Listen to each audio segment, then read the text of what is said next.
Give thanks to Allah for the moon and the stars. Praise Him all day for what is and what was. Take hold of your Iman, don't give in to Shaitan. Oh, you who believe, please give thanks to Allah. Allahu Ghafoor, Allahu Rahim, Allahu Yuhibbul Muhsinin. هو خالقنا ورازقنا وهو على كل شيء قدير.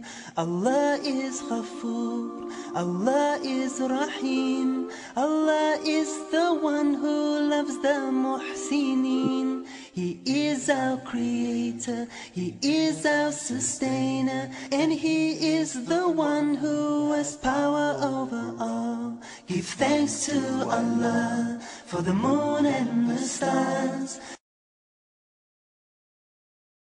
Before I became a Muslim, I think I was just for all intents and purposes, I was just a normal teenager, I suppose. I went out with friends and just did normal teenage stuff. I think I liked Britpop. I went to concerts, went to a big day out.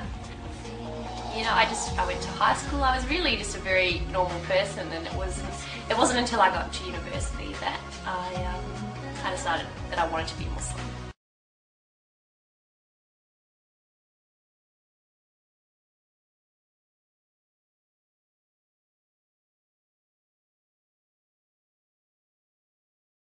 When I was about 17, I started to question why I believed what I believed. Did I believe what I did just because I'd been raised to believe it, or because I thought it was true? So I decided that I wanted to look into other religions. I actually had as my New Year's resolution that I wanted to look into Judaism and that sort of thing. I had no interest at all in becoming Muslim.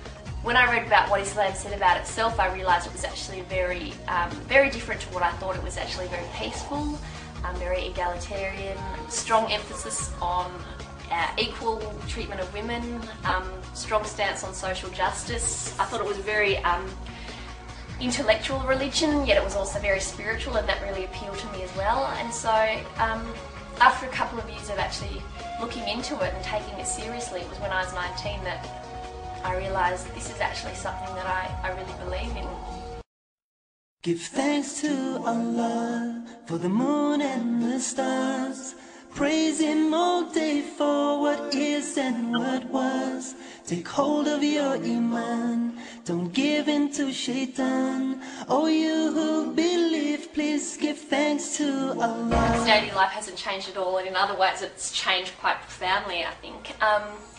The main difference would probably be that I pray 5 times a day now. I perform the ritualistic prayer 5 times a day. So the first prayer is before sunrise, and then they're scattered out throughout the day. So that's changed.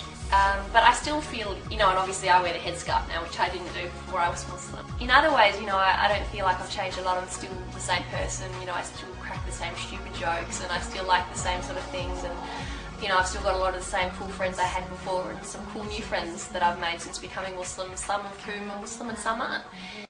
I am a Muslim, Islam my deen, Allah my Lord, His word Quran, Muhammad Prophet, praise be upon. I'm a Muslim. We live in a society where women are constantly objectified. How many times do we turn on the TV or drive past a billboard where a half-naked woman is being used to sell spaghetti or toothbrushes or carpet or whatever?